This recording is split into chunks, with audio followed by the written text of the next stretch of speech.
ہمارے نہایت ہی محترم و مکرم علامہ عدنان احمد صاحب سے ملتمس ہوں کہ وہ تشریف لائیں اور اپنے خیالات کا اظہار کریں۔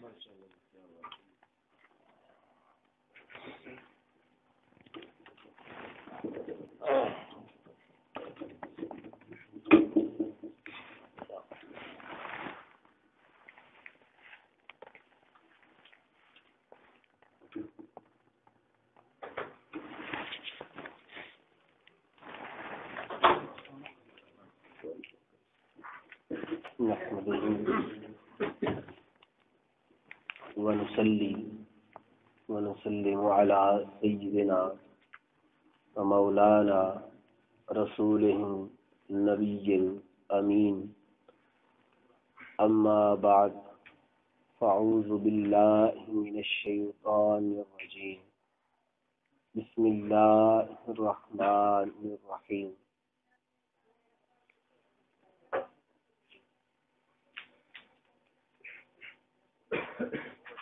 ولا تقولوا لمن يقتل في سبيل الله أموات بل أحياء ولكن لا تشعرون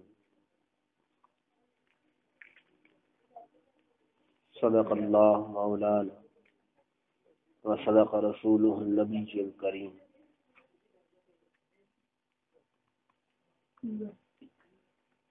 اللہ پاک کا بتایا احسان ہے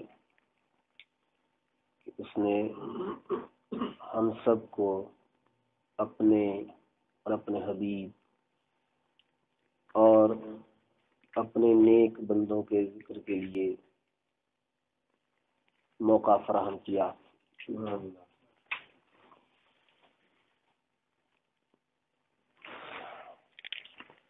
حاضرین گرامی قدر، ماہ ذی الحج غالباً آج 26 تاریخ ہے،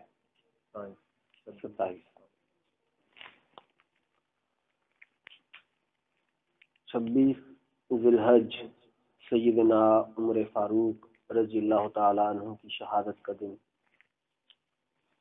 اور 18 ذی الحج، ایک روایت 18 ذی الحج ہے اور ایک روایت 18 شعبان،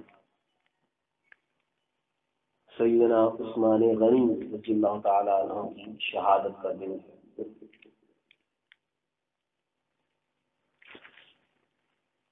اور ایک ہفتے کے بعد قریباً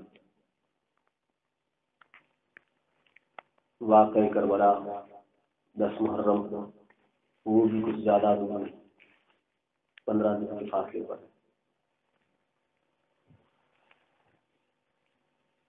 عزیزان گرامی پر شہید کو اسلام میں بڑا مقام حاصل ہے۔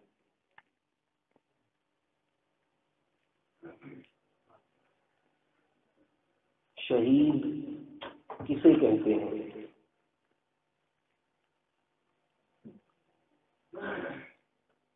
شہید شاہدہ یشہد سے نکلا ہے۔ اس کا معنی ہوتا ہے موجود ہونا۔ کیا معنی ہوتا ہے؟ موجود ہونا۔ موجود ہونا۔ اسی موجودگی کو ہی سامنے رکھ کے مختلف صیغوں میں، مختلف افعال میں، گرامر کی مختلف شکلوں میں شہید کے معنی مختلف ہو جاتے ہیں۔ مثلا ایک معنی ہے کسی موجود کو دیکھنا، کسی موجود کو دیکھنا، موجود شے کو دیکھنے والا۔ ایک معنی ہے خود موجود ہونا، حاضر ہونا۔ ایک معنی ہے کسی کی موجودگی کی گواہی دینا، اس کا ذکر کرنا، اس کو بیان کرنا۔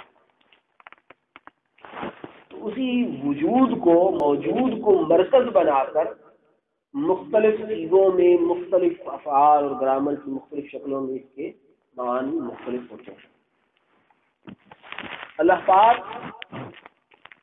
اب سوال یہ ہے کہ اس آیت کریمہ کے اندر اللہ پاک نے کہ جو کلمہ شہید ارشاد فرمایا ہے کہ شہید کو مردہ مت کہو، اموات کا لفظ نہ کہو، جو لوگ اللہ کی راہ میں قتل کر دیے گئے، مار دیے گئے، ان کو مردہ نہ کہو بلکہ وہ زندہ ہیں۔ وہ کون سے شہید ہیں؟ اب موت کسے کہتے ہیں؟ شہید کو مردہ کہنے سے منع کیا ہے نا، کچھ اور کہنے سے تو منع نہیں کیا ہے، تو مردہ کہنے سے کیوں منع کیا ہے؟ مردہ وہ ہوتا ہے کہ جسے ہم یہ سمجھتے ہیں کہ وہ نہ سن رہا ہے، نہ دیکھ رہا ہے، نہ وہ بول سکتا ہے، کسی کو مردہ کہتے ہیں۔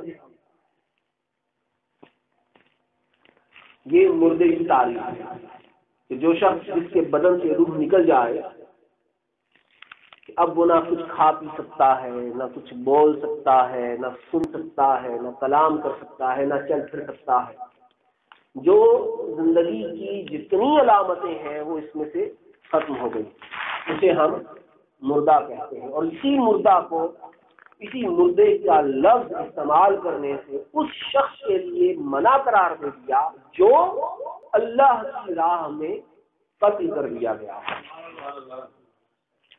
بات سمجھ گئے؟ مردے کی آپ کو سمجھ آ گئی کہ مردہ کسے کہتے ہیں۔ اللہ پاک نے کفار کے لیے ایک مقام پر ارشاد فرمایا انہم میتون، کیوں ارشاد فرمایا کہ کفار سنتے ہیں، چلتے پھرتے کفار کو میتون قرار دیا۔ کیوں؟ کیونکہ ان کو اس لیے قرار دیا کہ وہ اللہ کا کلام سنتے ہیں، دعوت اللہ سنتے ہیں، دعوت توحید سنتے ہیں، لیکن اثر نہیں ہوتا۔ کان تو ہے، ساری باتیں کرتے ہیں، سنتے ہیں، سمجھتے ہیں، زندگی کی ساری علامتیں ہیں، لیکن اللہ پاک نے مردہ قرار دیا۔ کیوں؟ کیونکہ وہ اللہ کا کلام سنتے ہیں لیکن اثر نہیں کرتا ان پر۔ ختم اللہ علی قلوبہم، دلوں پر مہر لگ گئی ہے، بل طبع اللہ علیہم، بلکہ اللہ کی طرف سے مہر لگا دی گئی ہے کہ وہ سنیں گے، اثر نہیں کرے گا، دیکھیں گے حق کو فتح یاب ہوتے دیکھیں گے لیکن سمجھیں گے نہیں، لوگوں کو مرتے ہوئے دیکھیں گے، سمجھیں گے نہیں۔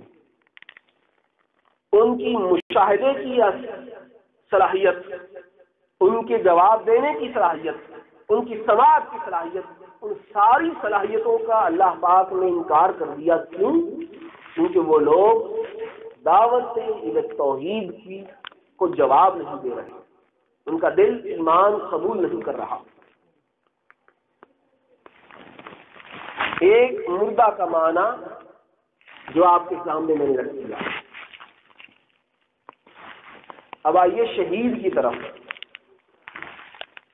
اللہ کا مجاہد فی سبیل اللہ ہے، رب کی راہ میں جہاد کر رہا ہے، لڑ رہا ہے اسلام کو بچانے کی خاطر، دفاع اسلام میں، کہ اسلام محفوظ ہو جائے، اسلام سر بلند ہو، اسلام کو نقصان پہنچانے والے، اسلام کی طرف بری نظر اٹھا کے دیکھنے والے، ان کے لیے وہ رب کی راہ میں لڑ رہا ہے۔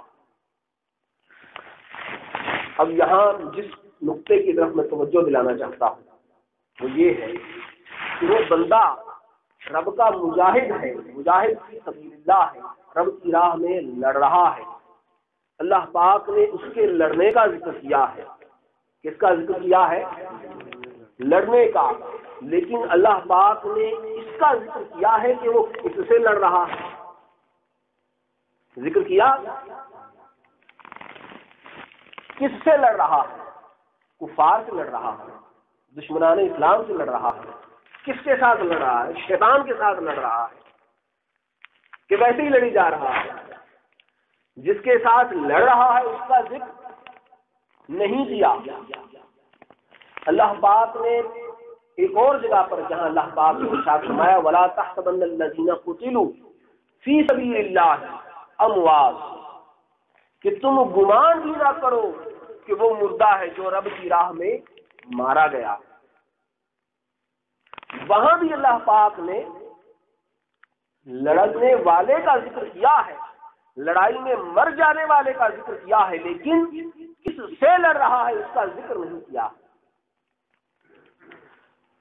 حضور علیہ الصلوۃ والتسلیم غزوہ تبوک کا واقعہ ہے.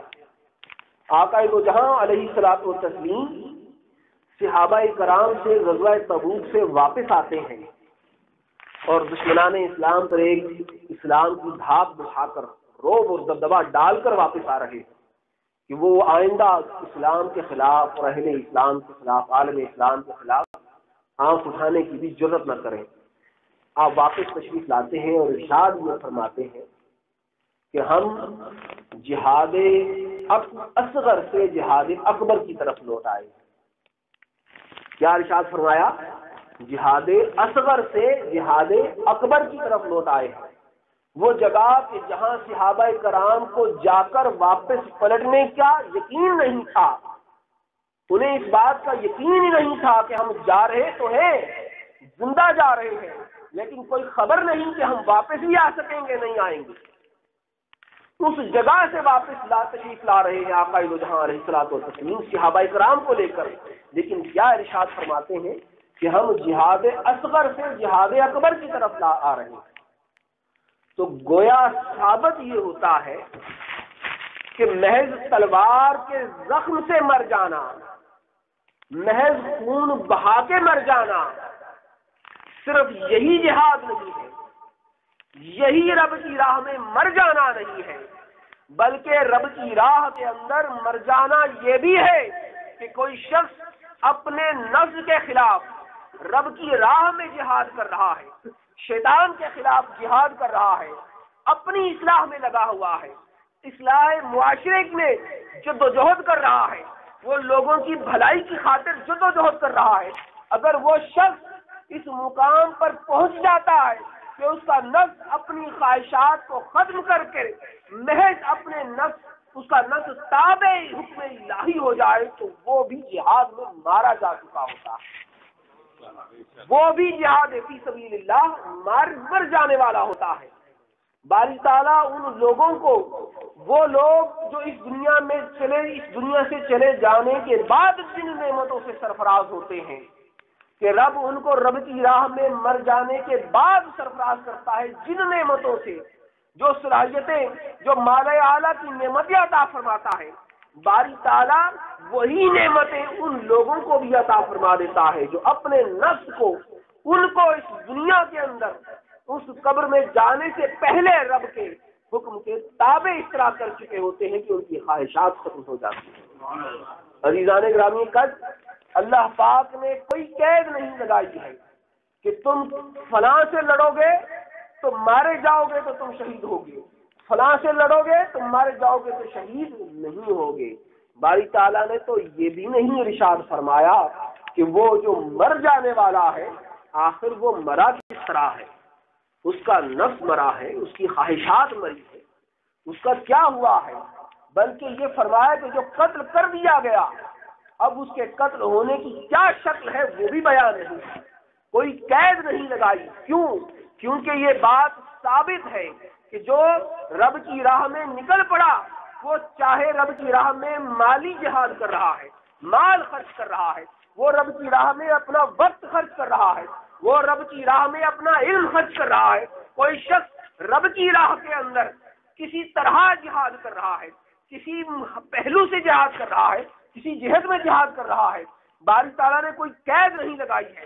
جو شخص دین اسلام کی خدمت کر رہا ہے، اس کے تحفظ کی خاطر، اس کی سربلندی کی خاطر، اہل اسلام اور عالم اسلام کو تقویت دینے کی خاطر جو شخص جس طرح کی خدمت سر انجام دے رہا ہے، جیسے ہی اس کے نفس کی خواہشات ختم ہوتی ہیں باری تعالیٰ اس کو اپنے قرب میں لے آتا ہے۔ عزیزان گرامی قدر، اللہ تعالیٰ یہاں ارشاد فرما رہا ہے لوگوں وہ مردہ نہیں ہے۔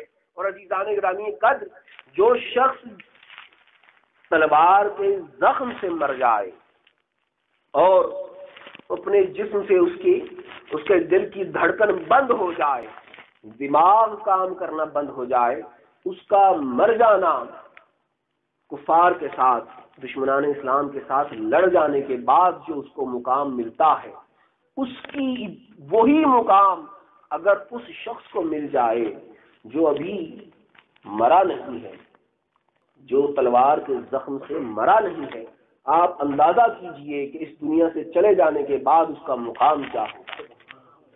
وہ شہید کا مقام اس دنیا میں حاصل کر چکا ہے۔ وہ شہید کا مقام، جو شخص شہید کا مقام اس دنیا کے اندر حاصل کر چکا ہے، اپنے نفس کو مار کر، اپنے نفس کے خلاف جہاد کر کر، اپنی خواہشات کے خلاف جہاد کر کے، جو فقط اس لیے اس دنیا کے اندر زندگی گزار رہا ہے کہ رب کے دین کی سربلندی ہو جائے، رب کے دین کو تقویت مل جائے، وہ جب اس دنیا سے چلا جائے گا تو پھر اس کا مقام کیا ہوگا؟ اس کے تو مقام کی تو کوئی حد نہیں ہے۔ عزیزان گرامی قدر، پھر لوگ کہتے ہیں کہ اگر ہم یہ کہیں کہ حضور یا غوث اعظم دستگیر، یا غوث اعظم ہماری دستگیری کیجیے، یا خواجہ اجمیر، یا غریب نواز، آپ غریبوں کو نوازتے رہے ہیں، ہمیں بھی نواز دیے۔ ہم جب حضور داتا صاحب کو داتا صاحب پکارتے ہیں، ہم خواجہ اجمیر کو، حضور بابا فرید الدین گنج شکر کو گنج شکر فرماتے ہیں، ان کو پکارتے ہیں، ان کو فرید فرید پکارتے ہیں، ہم ان بزرگوں کے نام لیتے ہیں تو کیوں لیتے ہیں؟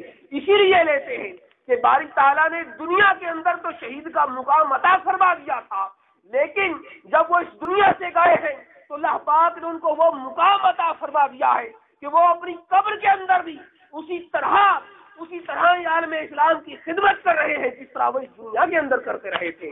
وہ جس طرح اس دنیا کے اندر لوگوں کے مصائب کو دور کر رہے تھے، جس طرح اس دنیا کے اندر اپنی حیات کے اندر اسلام کو تقویت پہنچا رہے تھے، جب وہ اس دنیا سے چلے گئے، وہ اس دنیا سے چلے جانے کے بعد بھی اپنی قبر کے اندر رہتے ہوئے عالم اسلام کی اسی طرح مدد کر رہے ہیں، اسی طرح تقویت پہنچا رہے ہیں، اور جو ان سے مانگتا ہے ان کو عطا فرما رہے ہیں۔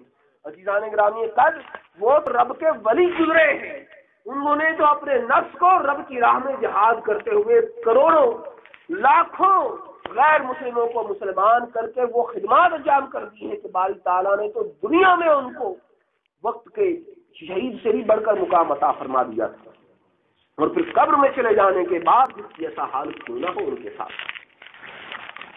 ایسا حال کیوں نہ ہو۔ اور ایک طرف یہاں پہ اسی لیے تو باری تعالیٰ فرماتا ہے کہ وَلَا تَقُولُوا لِمَن يُقْتَلُ فِي سَبِيلِ اللَّهِ أَمْوَاتٌ بل احیاء، بلکہ وہ زندہ ہے۔ شہادت کا مقام تو ان کو زندگی میں مل گیا تھا، شہادت کا مقام زندگی میں مل گیا تھا، تو مردہ کون ہوتا ہے؟ پھر مردہ کون ہوتا ہے؟ اگر قبر میں چلے جانے کے بعد بھی زندہ ہے، اللہ کے ولی زندہ ہے، تو پھر مردہ کون ہوتا ہے؟ ہم کسے مردہ کہیں؟ آقا دو جہاں علیہ الصلوۃ والتسلیم ارشاد فرماتے ہیں، بخاری شریف میں کی بات ہے، بلکہ متفق علیہ مسلم شریف کے اندر، کہ حضور علیہ الصلوۃ والتسلیم نے فرمایا کہ جس کا دل ذکر الہی سے خالی ہو وہ مردہ ہے، اور جس کا دل ذکر الہی سے معطر ہو اور جس کا دل یاد الہی سے مزین ہو وہ زندہ ہوتا ہے۔ یہ اللہ ذکر کرے، اللہ اللہ اللہ ہو اللہ ہو اللہ ہو اللہ ہو اللہ ہو اللہ ہو اللہ ہو اللہ ہو اللہ ہو اللہ ہو اللہ ہو اللہ ہو اللہ ہو اللہ ہو اللہ ہو اللہ ہو اللہ ہو۔ عزیزان گرامی قدر، معنی یہ ہوا تو بات یہ سمجھ میں آئی کہ مردہ وہ شخص ہے کہ جو یاد الہی سے غافل ہو گیا، اور جس کا دل یاد الہی سے غافل نہ ہو وہ زندہ ہوتا ہے۔ اب یاد الہی کیا ہے؟ یاد الہی اللہ کا ذکر ہے۔ ذکر کیسے ہوتا ہے؟ کچھ لوگ یہ سمجھتے ہیں کہ شاید ذکر یہ ہے کہ ہم زبان سے اللہ اللہ کریں، زبان سے اللہ اللہ کریں تو یہ ذکر الہی ہے۔ ہم تنہائی میں کریں، خلوت میں کریں یا جلوت میں کریں، عوام میں بیٹھ کر ذکر الہی کریں، یہ جو ذکر ہے آواز کے ساتھ، سماعت کے ساتھ، یہ ذکر الہی ہے۔ در حقیقت ذکر الہی کیا ہے؟ ذکر کا معنی ہوتا ہے یاد۔ کیا معنی ہے؟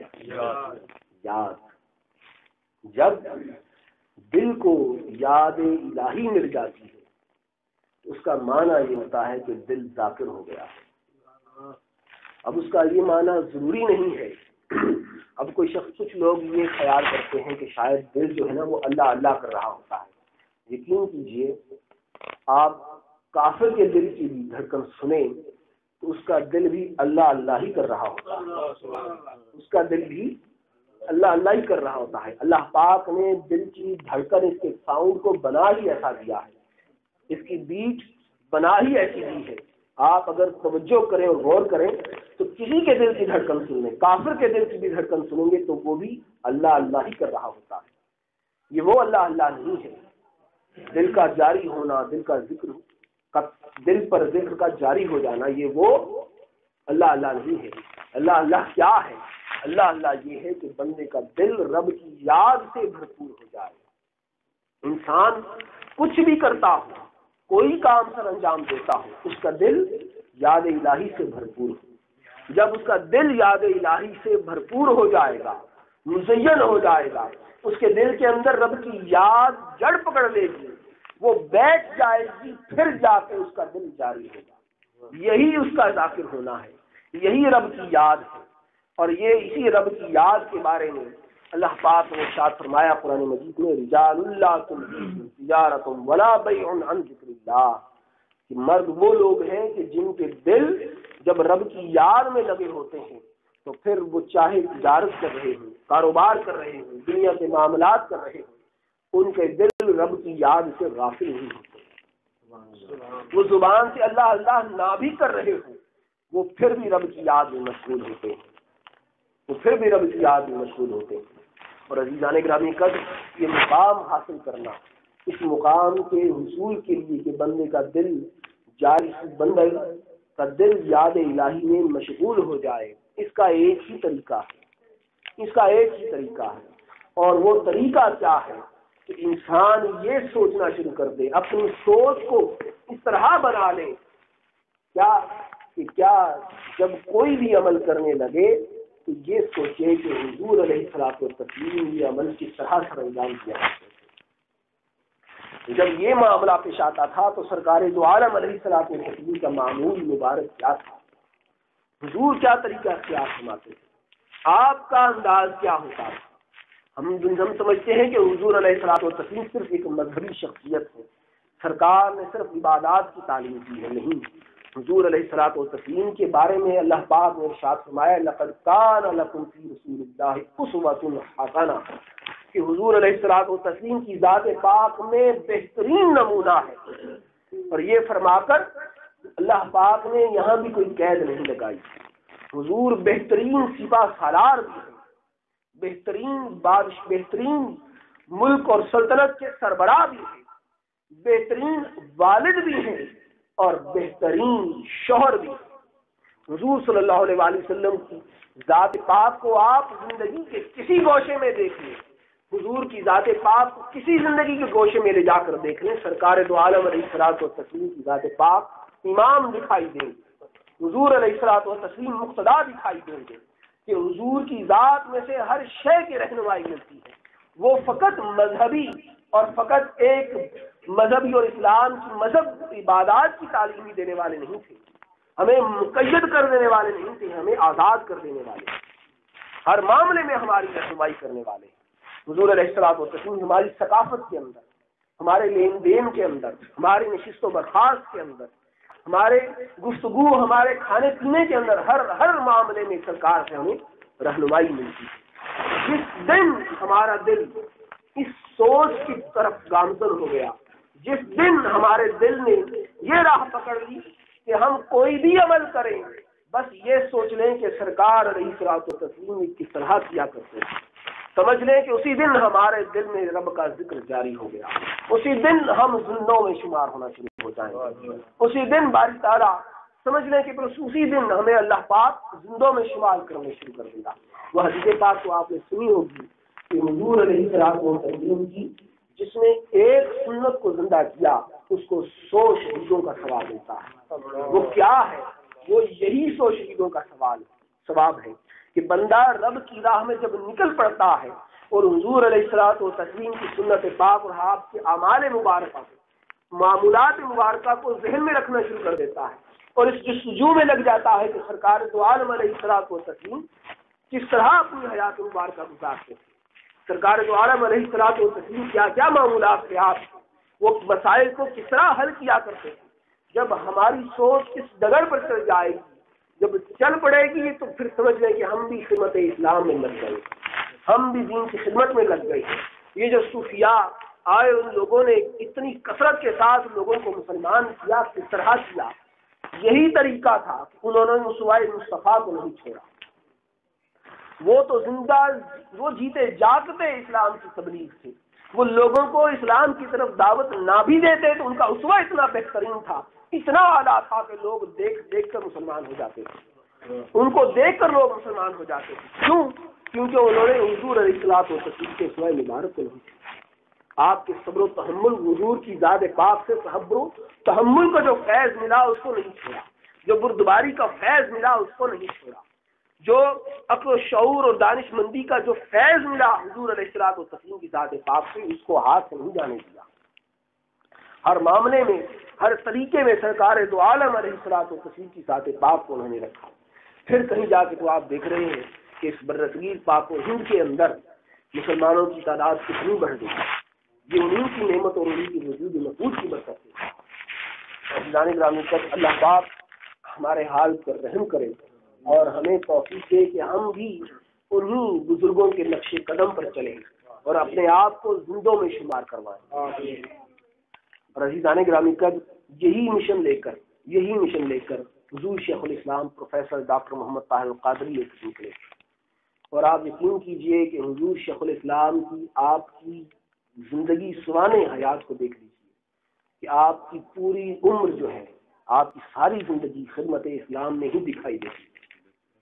آپ کا بچپنا ہو، آپ کا لڑکپن ہو، آپ کی جوانی ہو یا یہ عمر ہو، آپ اپنی عمر کے ہر حصے میں خدمت اسلام میں جدوجہد کرتے ہوئے دکھائی دے رہے ہیں۔ اور عزیزان گرامی، ہمیں تو ان بزرگوں کے بارے میں تو مسجدوں میں جا کر علم ہوتا ہے، ہم خطباء سے سنتے ہیں تو ہمیں معلوم پڑتا ہے کہ شاہ ولی اللہ محدث دہلوی رحمۃ اللہ علیہ کون تھے، امام بخاری کون تھے، امام مسلم کون تھے، ان کے نام ہم خطباء سے سنتے ہیں۔ کبھی جمعہ کے دن چلے جاتے ہیں تو کبھی اس قسم کی محافل کے اندر چلے جاتے ہیں تو ہم سن لیتے ہیں یہ نام۔ حضور شیخ الاسلام 6 کلاس میں تھے جب ان کو شاہ ولی اللہ محدث دہلوی رحمۃ اللہ علیہ کا پتہ تھا، اور آپ کی زندگی تعلیم میں کس طرح گزری۔ وہ فرماتے ہیں کہ 3 دن مسلسل کتاب پڑھتے ہوئے گزار دیے، کتابیں پڑھتے ہوئے گزار دی 3 دن۔ یہ نہیں کہ وہ نماز نہیں پڑھتے اور پھر وہ جو دوسرے معاملات ہیں وہ نہیں جاتے، سونا بند کر دیا، 3 دن مسلسل سوئے نہیں، ٹیبل پر بیٹھے رہے، کتابیں پڑھتے رہے۔ اس طرح انہوں نے تعلیم حاصل کی، اس طرح اللہ پاک نے ان کو علم کا وہ شوق عطا کیا۔ کیوں؟ کیونکہ حضور شیخ الاسلام پروفیسر ڈاکٹر محمد طاہر القادری، ان کی ساری زندگی سوچ یہ رہی کہ حضور علیہ الصلوۃ والتسلیم کے معمولات کیسے تھے، وہ اپنے مسائل کو، اپنے حالات کو، اپنے ارد گرد کے ماحول کو کس طرح دیکھتے تھے، حضور علیہ الصلوۃ والتسلیم کس طرح زندگی گزارتے تھے۔ ساری عمر تو یہی سوچتے ہوئے، اسی ڈگر پر چلتے ہوئے تو حضور شیخ الاسلام نے گزار دی۔ وہ کتابوں کی کھوج میں کیوں لگے رہتے ہیں؟ اسی لیے تو لگے رہتے ہیں۔ اور آپ یقین کیجئے اس لیے تو حضور شیخ الاسلام نے ابھی 35,000 احادیث کی کتاب اس کو تعریف کرنے کا منصوبہ بنایا ہے، اور اس کی کچھ جلدیں بن بھی گئی ہیں۔ منہاج الصوی اسی میں سے، اسی کا ایک حصہ ہے، عرفان السنہ کے نام سے بنائیں گے۔ عرفان السنہ کی کتاب بنا رہے ہیں 35,000 احادیث۔